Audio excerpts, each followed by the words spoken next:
പ്രിയപ്പെട്ട വിദ്യാർത്ഥികളെ, 2019 അഡ്മിഷൻ മുതലുള്ള ഈ പൊളിറ്റിക്കൽ സയൻസ് വിദ്യാർത്ഥികളുടെ തേർഡ് സെമസ്റ്ററിലെ ഇന്ത്യൻ ഗവൺമെൻറ് ആൻഡ് പൊളിറ്റിക്സ് എന്നുള്ള വിഷയത്തിൻ്റെ MCQ ഡിസ്കഷനാണ് നമ്മളിപ്പോൾ സംഘടിപ്പിച്ചിട്ടുള്ളത്. ഈ ഒരു ഡിസ്കഷനിൽ MCQ ക്വസ്റ്റ്യൻസും അതിൻ്റെ ആൻസേഴ്സും നമ്മൾ ഡിസ്കസ് ചെയ്യാം. ഓക്കെ, ദെൻ ഒന്നാമത്തെ ക്വസ്റ്റ്യൻ, ടോട്ടൽ ക്വസ്റ്റ്യൻസ് 200ഓളം ക്വസ്റ്റ്യൻസ് ഉണ്ട്. അതിൽ ഒന്നാമത്തെ question, the union list consist of. Union ലിസ്റ്റിൽ എത്ര വിഷയങ്ങളുണ്ട് എന്നുള്ളതാണ്. അപ്പോൾ union list, state list, concurrent list എന്നുള്ള 3 സിസ്റ്റമൊക്കെ നിങ്ങൾ പഠിച്ചിട്ടുണ്ടാകും.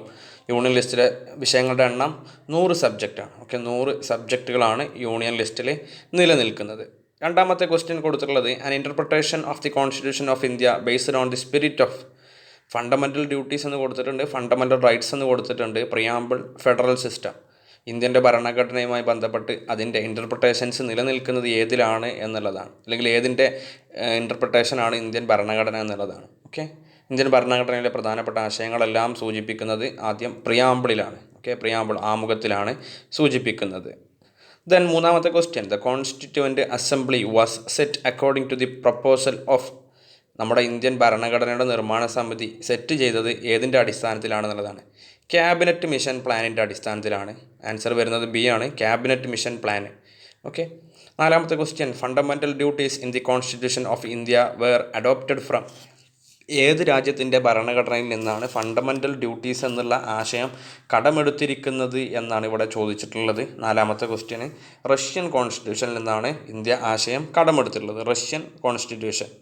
അഞ്ചാമത്തെ question, which article of the constitution of India deals with fundamental duties.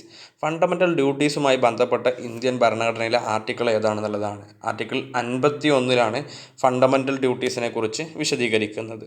Okay, then ആറാമത്തെ question, in India right to property is. നമ്മുടെ ഇന്ത്യ രാജ്യത്ത് റൈറ്റ് ടു പ്രോപ്പർട്ടി, അതായത് സ്വത്തവകാശം എന്നുള്ളത് ഏത് തരത്തിലുള്ള അവകാശമാണെന്നാണ് ചോദിച്ചിട്ടുള്ളത്. മോറൽ റൈറ്റ് എന്ന് കൊടുത്തിട്ടുണ്ട്, ദെൻ ലീഗൽ റൈറ്റ് എന്ന് കൊടുത്തിട്ടുണ്ട്, ഫണ്ടമെൻ്റൽ റൈറ്റ്സ് എന്ന് കൊടുത്തിട്ടുണ്ട്, പേഴ്സണൽ റൈറ്റ്സ് എന്ന് കൊടുത്തിട്ടുണ്ട്. ആൻസർ വരുന്നത് ബി ആണ്, ലീഗൽ റൈറ്റ് ആണ്. മുൻപ് അത് മൗലികാവകാശമായിരുന്നു, എന്നാൽ ഇപ്പോൾ മൗലികാവകാശമല്ല, ലീഗൽ റൈറ്റ് ആണ്. ഓക്കെ, ദെൻ ഏഴാമത്തത്, which article is referred to as the jewel of constitution. Jewel of the constitution എന്നറിയപ്പെടുന്ന ആർട്ടിക്കിൾ ഏതാണെന്നുള്ളതാണ്. അതായത് ആർട്ടിക്കിൾ 32. നമുക്കറിയാം, മൗലികാവകാശങ്ങളൊക്കെ കിട്ടിയിട്ടില്ലെങ്കിൽ നേരിട്ട് സുപ്രീം കോടതിയെയോ ഹൈക്കോടതിയെയോ സമീപിക്കാൻ പറ്റുന്ന തരത്തിലുള്ള ആർട്ടിക്കിളാണ് ആർട്ടിക്കിൾ 32. ഇന്ത്യൻ ഭരണഘടനയിലെ, ഇന്ത്യൻ കോൺസ്റ്റിറ്റ്യൂഷൻ്റെ ജ്വലായിട്ട് അറിയപ്പെടുന്നത് ഈ ഒരു ആർട്ടിക്കിളാണ്. ഓക്കെ, എട്ടാമത്തെ question, which writ give the meaning V command in letters. V command, ഞങ്ങൾ കൽപ്പിക്കുന്നു എന്ന ആശയം വരുന്ന റിട്ട് ഏതാണ് എന്നുള്ളതാണ് ചോദിച്ചിട്ടുള്ളത്. ഉത്തരം വരുന്നത് മാൻഡമസ് ആണ്, മാൻഡമസ്. ഉത്തരം മാൻഡമസ് ആണ്. ഓക്കെ, ദെൻ നമുക്ക് ഒൻപതാമത്തെ question, which of the following is not include in the fundamental rights of constitution of India. Indian ഭരണഘടനയുടെ ഫണ്ടമെൻ്റൽ റൈറ്റ്സിൽ ഉൾക്കൊള്ളാത്ത കാര്യം ഏതാണ് എന്നുള്ളതാണ് കൊടുത്തിട്ടുള്ളത്. Right against exploitation, right to freedom, right to equality ഒക്കെ ഫണ്ടമെൻ്റൽ റൈറ്റ്സ് ആണ്. പക്ഷേ right to adequate means of livelihood എന്നുള്ളത് മൗലികാവകാശമല്ല. ഓക്കെ, അത് ഇന്ത്യൻ ഭരണഘടനയുടെ DPSPയിൽ വിശദീകരിക്കുന്ന കാര്യമാണ്. ആൻസർ വരുന്നത് എ ആണ്, 9. ഓക്കെ, പത്താമത്തത്, the directive principles of state policy have been adopted from. നമ്മുടെ ഇന്ത്യ രാജ്യത്തിൻ്റെ ഭരണഘടനയിലേക്ക് directive principles of state policy adopt ചെയ്തിട്ടുള്ളത് ഏത് രാജ്യത്തിൻ്റെ ഭരണഘടനയിൽ നിന്നാണ് എന്നാണ് ചോദിച്ചിട്ടുള്ളത്. പത്താമത്തെ ക്വസ്റ്റ്യൻ, അതിൻ്റെ ആൻസർ വരുന്നത് ഐറിഷ് കോൺസ്റ്റിറ്റ്യൂഷൻ, അയർലൻഡിൻ്റെ ഭരണഘടനയിൽ നിന്നാണ് ഈ രീതിയിൽ എടുത്തിട്ടുള്ളത്. ഓക്കെ, ദെൻ 11ാമത്തെ question, Kesavananda Bharati case was associated with. Kesavananda Bharati case ഏതുമായി ബന്ധപ്പെട്ടാണെന്നുള്ളതാണ്. ഓക്കെ, 11ാമത്തെ ക്വസ്റ്റ്യന് ഉത്തരം വരുന്നത് ഫണ്ടമെൻ്റൽ റൈറ്റ്സുമായി ബന്ധപ്പെട്ടാണ് കേശവാനന്ദ ഭാരതി കേസ് നിലനിൽക്കുന്നത്. ഓക്കെ, ദെൻ 12ാമത്തെ question, the word socialist was added. Socialism എന്നുള്ള വേർഡ് ആഡ് ചെയ്തിട്ടുള്ളത് in the preamble of the constitution in India by which amendment. ഏത് അമെൻമെൻറ്റ് പ്രകാരമാണ് ഇന്ത്യൻ ഭരണഘടനയിൽ പ്രിയാമ്പിളിൽ സോഷ്യലിസം എന്നുള്ള വേർഡ് ആഡ് ചെയ്തിട്ടുള്ളത്? 42ാമത്തെ ഭരണഘടനാ ഭേദഗതി അനുസരിച്ചിട്ടാണ് ആഡ് ചെയ്തിട്ടുള്ളത്. ഓക്കെ, 13ാമത്തെ question, the constitution of India. ഇന്ത്യയുടെ കോൺസ്റ്റിറ്റ്യൂഷൻ എന്ന് പറയുന്നത് റിജിഡ് ആണെന്ന് കൊടുത്തിട്ടുണ്ട്, ഫ്ലെക്സിബിൾ ആണെന്ന് കൊടുത്തിട്ടുണ്ട്, combination of rigidity and flexibility എന്ന് കൊടുത്തിട്ടുണ്ട്, നൈദർ റിജിഡ് നോർ ഫ്ലെക്സിബിൾ എന്നും കൊടുത്തിട്ടുണ്ട്. അപ്പോൾ നമുക്കറിയാം, ഇന്ത്യൻ ഭരണഘടന combination of rigidity and flexibility രണ്ടും കൂടി അടങ്ങിയിട്ടുള്ള സംവിധാനങ്ങളാണ്. ഓക്കെ, അപ്പോൾ ഉത്തരം വരുന്നത് സി ആണ്, combination of rigidity and flexibility. Then Indian ഭരണഘടനയിൽ 14ാമത്തെ ക്വസ്റ്റ്യൻ, ഇന്ത്യൻ ഭരണഘടനയിൽ right to freedom is guaranteed in which article? ഏത് ഭരണഘടനയുടെ ആർട്ടിക്കിൾ അനുസരിച്ചിട്ടാണ് റൈറ്റ് ടു ഫ്രീഡം നിലനിൽക്കുന്നത്? അപ്പോൾ നമ്മൾ അതിനുത്തരം ആർട്ടിക്കിൾ 19 ആണ്. 19 പ്രകാരം 6 സ്വാതന്ത്ര്യമുണ്ടെന്ന് പറഞ്ഞു. ഓക്കെ. ദെൻ 15ാമത്തെ question, directive principles of state policy is. Directive principles of state policy, അതായത് DPSP എന്ന് പറയുന്നത് ജസ്റ്റിഷ്യബിൾ ആണെന്ന് പറയുന്നുണ്ട്, നോൺ ജസ്റ്റിഫയബിൾ എന്ന് പറയുന്നുണ്ട്, മാൻഡേറ്ററി എന്ന് പറയുന്നുണ്ട്, നൺ ഓഫ് ദിസ് എബവ് എന്ന് പറഞ്ഞിട്ടുണ്ട്. ഓക്കെ. നമുക്കറിയാം directive principles of state policy non justiciable ആണ്. നമുക്കത് ലഭ്യമായിട്ടില്ലെങ്കിൽ സുപ്രീം കോടതിയിലോ ഹൈക്കോടതിയിലോ ഒന്നും കേസ് എടുക്കാനൊന്നും പറ്റാത്ത തരത്തിലുള്ള അവകാശങ്ങളാണ്, അല്ലെങ്കിൽ അതുമായി ബന്ധപ്പെട്ട ആർട്ടിക്കിൾസാണ് ഡയറക്റ്റീവ് പ്രിൻസിപ്പിൾസിലുള്ളത്. ഓക്കെ. ദെൻ 16ാമത്തത്, the word secularism was added to the constitution. നമ്മൾ നേരത്തെ സോഷ്യലിസം ചോദിച്ചാൽ അതേപോലെ സോഷ്യലിസവും സെക്കുലറിസം ഒക്കെ 42ാമത്തെ ഭരണഘടനാ ഭേദഗതി പ്രകാരമാണ് ഭരണഘടനയിലേക്ക് ആഡ് ചെയ്തത്. അപ്പോൾ ചോദ്യം കൊടുത്തിട്ടുള്ളത് the word secularism was added to preamble. Indian ഭരണഘടനയുടെ പ്രിയാമ്പിളിലേക്ക് സെക്കുലറിസം എന്നുള്ള വേർഡ് ആഡ് ചെയ്തിട്ടുള്ളത് ഏത് അമെൻമെൻറ്റ് പ്രകാരമാണ്? 42 തന്നെയാണ് അതിൻ്റെയും ആൻസർ വരുന്നത്. 17ാമത്തെ question, right to property is included in article. Indian ഭരണഘടനയിൽ റൈറ്റ് ടു പ്രോപ്പർട്ടി എന്നുള്ളത് ഏത് ആർട്ടിക്കിളിലായിരുന്നു ഉണ്ടായിരുന്നത് എന്നുള്ളതാണ്. 31ാമത്തെ ആർട്ടിക്കിളായിരുന്നു ഉണ്ടായിരുന്നത്. പക്ഷെ നിലവിലിപ്പോൾ അത് ഇല്ല എന്നുള്ളതാണ്. നിലവിലിപ്പം 31ാമത്തെ ഈ ഒരു ആർട്ടിക്കിൾ സസ്പെൻഡ് ചെയ്യപ്പെടുകയും പിന്നീട് right to property article 300A മാറ്റുകയും ചെയ്തിട്ടുണ്ട്. ദെൻ അടുത്ത question, right to property removed from fundamental rights which amendment? ഏത് അമെൻമെൻറ്റ് പ്രകാരമാണ് നമ്മുടെ റൈറ്റ് ടു പ്രോപ്പർട്ടി എന്നുള്ള ആശയം ഇതിൽ നിന്ന് ഒഴിവാക്കിയിട്ടുള്ളത്? മൗലികാവകാശങ്ങളുടെ കൂട്ടത്തിൽ നിന്ന് ഒഴിവാക്കിയത് ഏത് അമെൻമെൻറ്റ് പ്രകാരമാണ് എന്നാണ് ചോദിച്ചിട്ടുള്ളത്. 18ാമത്തെ ക്വസ്റ്റ്യൻ. ഓക്കെ. 18ാമത്തെ ക്വസ്റ്റ്യൻ്റെ ആൻസർ കീയിൽ കൊടുത്തിട്ടുള്ളത് 42 എന്നാണ്. 42ാമത്തെ ഭേദഗതി പ്രകാരമാണ് ഇത് ആഡ് ചെയ്തിട്ടുള്ളത് എന്നാണ് ഇതിൽ കൊടുത്തിട്ടുള്ളത് ആൻസർ കീയിൽ. പക്ഷേ ആൻസർ കീയിൽ കൊടുത്തതല്ല യഥാർത്ഥ ആൻസർ. പക്ഷേ നിങ്ങൾക്ക് ഏത് എഴുതിയാലും, അതായത് ഇതിൽ ഓപ്ഷൻ കൊടുത്തിട്ടുള്ളത് 42 എന്നാണ്. ആൻസർ കീയിൽ നിങ്ങൾക്ക് ഒറിജിനൽ ആൻസറായിട്ട് നൽകിയിട്ടുള്ളത് 42 ആണ്. പക്ഷേ ഒഫീഷ്യലി ഇന്ത്യൻ ഭരണഘടനയിൽ റൈറ്റ് ടു പ്രോപ്പർട്ടി എന്നുള്ളത് ഫണ്ടമെൻ്റൽ റൈറ്റ്സിൽ നിന്ന് റിമൂവ് ചെയ്തത് 44ാമത്തെ ഭരണഘടനാ ഭേദഗതി പ്രകാരമാണ്. ശ്രദ്ധിക്കുക. അപ്പോൾ നിങ്ങൾക്ക് 44 എഴുതിയാലും ശരിയാണ്, 42 എഴുതിയാലും ശരിയാണ്. പക്ഷേ 42 നിങ്ങളുടെ ആൻസർ കീയിൽ കൊടുത്തത് കൊണ്ട് മാത്രമാണ് ശരിയാകുന്നത്. ഓക്കെ. യഥാർത്ഥ ഉത്തരം 44 ആണ്. ഓക്കെ. അതിൽ ആൻസർ കീക്ക് ഒരു തെറ്റ് പറ്റിയതാണ്. ദെൻ 19ാമത്തെ question, part 4 of the constitution. Indian ഭരണഘടനയുടെ പാർട്ട് 4 എന്താണ് വിശദീകരിക്കുന്നത് എന്നുള്ളതാണ് ചോദിച്ചിട്ടുള്ളത്. ഓക്കെ. അപ്പോൾ ഇന്ത്യൻ ഭരണഘടനയുടെ പാർട്ട് 4 നമ്മൾ മൗലിക അവകാശങ്ങൾ പാർട്ട് 3 പറഞ്ഞു. പാർട്ട് 4 പറയുന്നത് ഫണ്ടമെൻ്റൽ ഡ്യൂട്ടീസിനെ കുറിച്ചാണ്, മൗലിക കർത്തവ്യങ്ങളെക്കുറിച്ചാണ് പറയുന്നത്. ഓക്കെ. പാർട്ട് 4 മൗലിക കർത്തവ്യങ്ങളെക്കുറിച്ചാണ് പറയുന്നത് എന്നാണ് നിങ്ങളുടെ ആൻസർ കീ കൊടുത്തിട്ടുള്ളത്. ഓക്കെ. ദെൻ അടുത്ത question, the procedure for amending the constitution of India. Indian ഭരണഘടനയുടെ ഭേദഗതികൾ, അതിൻ്റെ പ്രൊസീജിയറുകൾ. ഓക്കെ. അത് procedure for amending constitution of India rigid എന്ന് കൊടുത്തിട്ടുണ്ട്, ഫ്ലെക്സിബിൾ എന്ന് കൊടുത്തിട്ടുണ്ട്. Then partly rigid, partly flexible എന്ന് കൊടുത്തിട്ടുണ്ട്, ആൻഡ് നൺ ഓഫ് ദീസ് എന്ന് പറഞ്ഞിട്ടുണ്ട്. ഓക്കെ. ആൻസർ വരുന്നത് partly rigid and partly flexible. Okay. 2 രീതിയിലും കൊടുത്തിട്ടുണ്ട്. അതായത് നമ്മുടെ ഇന്ത്യൻ ഭരണഘടന ചില കാര്യങ്ങൾ റിജിഡാണ്, ചില കാര്യങ്ങൾ ഫ്ലെക്സിബിളാണ്. ആ രീതിയിലാണ് നിലനിൽക്കുന്നത്.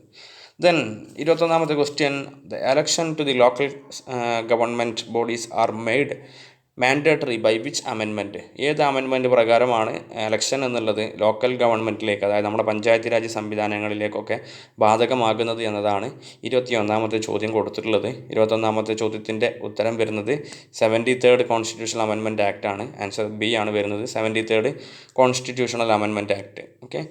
22ാമത്തെ question, panchayat Raj is included in the union list, state list, concurrent list, residuary powers.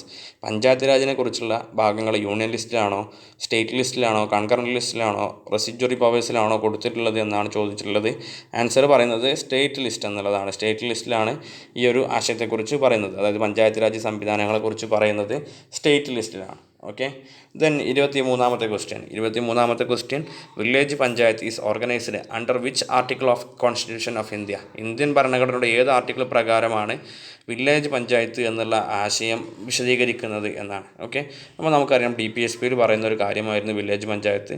നമ്മൾ ആർട്ടിക്കിൾ 37 എന്നും ആർട്ടിക്കിൾ 38 എന്നും ആർട്ടിക്കിൾ 39 എന്നും ആർട്ടിക്കിൾ 40 എന്നും കൊടുത്തിട്ടുണ്ട്. 23 ആൻസർ വരുന്നത് ആർട്ടിക്കിൾ 40 ആണ്. ഓക്കെ. ദെൻ 24ാമത്തെ question, among the following which agency conducts election to the local bodies? Local ബോഡികളിലേക്കുള്ള എലക്ഷൻ ഏത് സംവിധാനമാണ് ഇന്ത്യയിൽ സംഘടിപ്പിക്കുന്നത്? അത് നാഷണൽ ഇലക്ഷൻ കമ്മീഷൻ എന്ന് കൊടുത്തിട്ടുണ്ട്, സ്റ്റേറ്റ് ഇലക്ഷൻ കമ്മീഷൻ എന്ന് കൊടുത്തിട്ടുണ്ട്, ലോക്കൽ ബോഡീസ് ദംസെൽവ്സ് എന്ന് കൊടുത്തിട്ടുണ്ട്, ദെൻ ദ ഗവൺമെൻറ് എന്ന് കൊടുത്തിട്ടുണ്ട്. അപ്പോൾ ലോക്കൽ ബോഡി ഇലക്ഷനൊക്കെ നടത്താൻ ഇന്ത്യയിൽ ഓരോ സംസ്ഥാനങ്ങൾക്കും അധികാരം കൊടുത്തിട്ടുണ്ട്, സംസ്ഥാനങ്ങളുടെ ഇലക്ഷൻ കമ്മീഷനുകൾക്ക്. ഓക്കെ, അതുകൊണ്ട് സ്റ്റേറ്റ് ഇലക്ഷൻ കമ്മീഷൻ എന്ന് പറയുന്നതാണ് ഇതിൻ്റെ ആൻസറായിട്ട് വരുന്നത്. ദെൻ 25ാമത്തെ question, the chairman of the national development council is the? നമ്മുടെ ഇന്ത്യ രാജ്യത്തിൻ്റെ നാഷണൽ ഡെവലപ്മെൻറ്റ് കൗൺസിലിൻ്റെ ചെയർമാൻ ആരാണെന്നുള്ളതാണ്. ഓക്കെ, ആൻസറിൻ്റെ വരുന്നത് പ്രൈം മിനിസ്റ്റർ എന്നുള്ളതാണ്. 25 ഓപ്ഷൻ എ, പ്രൈം മിനിസ്റ്റർ തന്നെയാണ് ഇതിൻ്റെ ചെയർമാനായിട്ട് വരുന്നത്. ഓക്കെ, ദെൻ അടുത്ത ക്വസ്റ്റ്യൻ 26ാമത്തെ ചോദ്യം കൊടുത്തിട്ടുള്ളത്, who appoints the chairman of finance commission? Finance കമ്മീഷൻ്റെ ചെയർമാനെ നിയമിക്കുന്നത് ആരാണ് എന്നുള്ളതാണ് ചോദ്യം. ഓക്കെ, ഇന്ത്യയിൽ ഫിനാൻസ് കമ്മീഷൻ്റെ ചെയർമാനെ നിയമിക്കുന്നത് പ്രസിഡൻ്റാണ്. ആൻസർ വരുന്നത് എ ആണ്. ഓക്കെ, എ പ്രസിഡൻ്റ് എന്നുള്ളതാണ് answer. Then 27, the members of council of states in India is elected to a period of?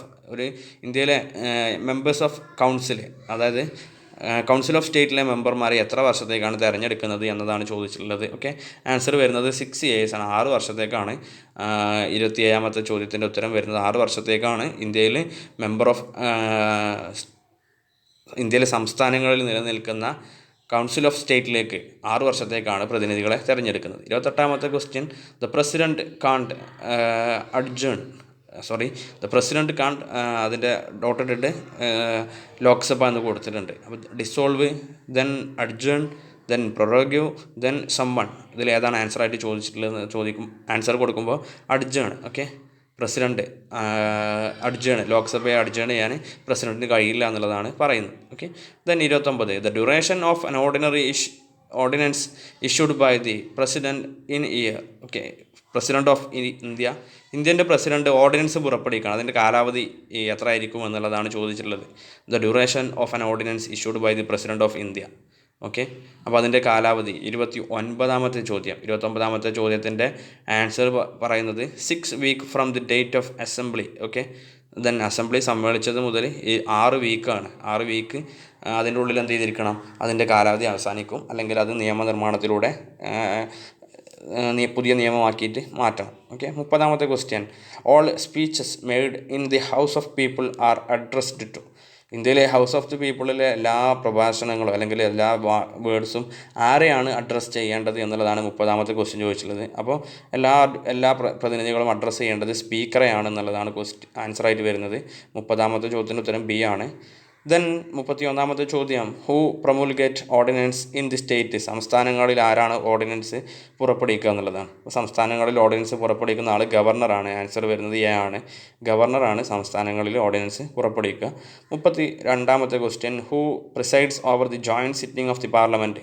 പാർലമെൻറ്റിൻ്റെ joint sitting, അതായത് ലോകസഭയും രാജ്യസഭയുടെയൊക്കെ ജോയിൻറ്റ് സിറ്റിംഗ് വരികയാണെന്നുണ്ടെങ്കിൽ ആരായിരിക്കും അധ്യക്ഷത വഹിക്കുക എന്നുള്ളതാണ് ചോദിച്ചിട്ടുള്ളത്. സ്പീക്കറാണ്. ഓപ്ഷൻ സി, സ്പീക്കർ എന്നുള്ളതാണ് അതിൻ്റെ ആൻസർ വരുന്നത്. 33, the amending powers of the constitution of India described in article? ഇന്ത്യയിലെ ഭരണഘടനയിൽ ഏത് ആർട്ടിക്കിളിലാണ് ഭേദഗതികളെക്കുറിച്ച് പറയുന്നത് എന്നാണ് ചോദിച്ചിട്ടുള്ളത്. ആർട്ടിക്കിൾ 368 ഇന്ത്യയിൽ ഭേദഗതികളെക്കുറിച്ച് വിശദീകരിക്കുന്നത്. ഇന്ത്യൻ കോൺസ്റ്റിറ്റ്യൂഷനിൽ ഭേദഗതികളെക്കുറിച്ച് പറയുന്നത് 368. ഓക്കെ, ദെൻ 34ാമത്തെ ചോദ്യം, the ex officio chairman of the council of state is? ഇന്ത്യയുടെ രാജ്യസഭയുടെ ചെയർമാൻ ആരാണ് എന്നാണ് ചോദിച്ചിട്ടുള്ളത്, കൗൺസിൽ ഓഫ് സ്റ്റേറ്റിൻ്റെ. അപ്പോൾ ഇന്ത്യയിലെ രാജ്യസഭയുടെ ചെയർമാൻ എന്ന് പറയുന്നത് വൈസ് പ്രസിഡൻ്റാണ്. ഓക്കെ, വൈസ് പ്രസിഡൻ്റാണ് ഇന്ത്യയുടെ രാജ്യസഭയുടെ ചെയർമാൻ എന്ന് പറയുന്നത്. Okay, in India the council of state is responsible to? Okay, ഈ council of state responsible to ആരിലേക്കാണ് റെസ്പോൺസിബിൾ ആയിട്ടുള്ളത് എന്നുള്ളതാണ്. അതിന് ആൻസർ വരുന്നത് 35ാമത്തെ ചോദ്യത്തിൻ്റെ ആൻസർ വരുന്നത് ഇത് സ്റ്റേറ്റ് എന്നുള്ളതാണ്. ഇത് സ്റ്റേറ്റിനെ പ്രതിനിധീകരിച്ചുകൊണ്ടാണ് രാജ്യസഭ നിലനിൽക്കുന്നത്. അതുകൊണ്ട് തന്നെ അവർക്ക് റെസ്പോൺസിബിലിറ്റി സ്റ്റേറ്റുകളോടാണ്. ഓക്കെ, ദെൻ 36ാമത്തെ ചോദ്യം, the number of Anglo Indians nominated to the house of the people is? നമ്മുടെ ഹൗസ് ഓഫ് ദി പീപ്പിളിലേക്ക് എത്ര അംഗങ്ങളെയാണ് എന്ത് ചെയ്യുന്നത്, ആംഗ്ലോ ഇന്ത്യൻസ് കമ്മ്യൂണിറ്റിയിൽ നിന്നും തിരഞ്ഞെടുക്കപ്പെടുന്നതെന്നാണ് ചോദിച്ചിട്ടുള്ളത്. ആൻസർ വരുന്നത് C2 എന്നുള്ളതാണ്. 2 പേരെയാണ് ആംഗ്ലോ ഇന്ത്യൻ കമ്മ്യൂണിറ്റിയിൽ നിന്ന് ലോക്സഭയിലേക്ക് തിരഞ്ഞെടുക്കുന്നത്. 37ാമത്തെ ചോദ്യം, the number of nominated members to the council of state is? Number of nominated members council of state എന്ന് പറഞ്ഞാൽ രാജ്യസഭയിലേക്ക് എത്ര പേരെയാണ് പ്രസിഡന്റിന് നോമിനേറ്റ് ചെയ്യാൻ പറ്റുക എന്നുള്ളതാണ് ചോദിച്ചിട്ടുള്ളത്. ആൻസർ വരുന്നത് ബി ആണ്. 12 പേരെയാണ് അങ്ങനെ ആ രീതിയിൽ നോമിനേറ്റ് ചെയ്യാൻ പറ്റുക. 38ാമത്തെ question, the number of elected members to the house of the people. House of the പീപ്പിളിലേക്ക് നേരിട്ട് തിരഞ്ഞെടുക്കുന്ന പ്രതിനിധികളുടെ എണ്ണം എത്രയാണെന്നുള്ളതാണ്. 543 നേരിട്ട് തിരഞ്ഞെടുക്കുന്ന മെമ്പർമാരുടെ എണ്ണമായിട്ട് പറയുന്നത്, 543. 39ാമത്തെ ചോദ്യം, who is the person authorised to conduct the election of the speaker in a newly elected house of the India. Okay, ഇന്ത്യയിലെ ലോകസഭയിൽ പുതുതായിട്ട് തിരഞ്ഞെടുത്ത് കഴിഞ്ഞാൽ ഈ സ്പീക്കറുടെ തിരഞ്ഞെടുപ്പ് അത് ആരാണ് കണ്ടക്ട് ചെയ്യേണ്ടത് എന്നുള്ളതാണ്. ഓക്കെ, പ്രൈം മിനിസ്റ്റർ എന്ന് കൊടുത്തിട്ടുണ്ട്, സ്പീക്കർ എന്ന് കൊടുത്തിട്ടുണ്ട്, പ്രോടൈം സ്പീക്കർ എന്ന് കൊടുത്തിട്ടുണ്ട്, ഡെപ്യൂട്ടി സ്പീക്കർ എന്ന് കൊടുത്തിട്ടുണ്ട്. പ്രോടൈം സ്പീക്കറാണ് ആ രീതിയിൽ അപ്പോൾ ഈ സ്പീക്കർ സ്ഥാനത്തേക്കുള്ള ഇലക്ഷൻ സംഘടിപ്പിക്കേണ്ടത്.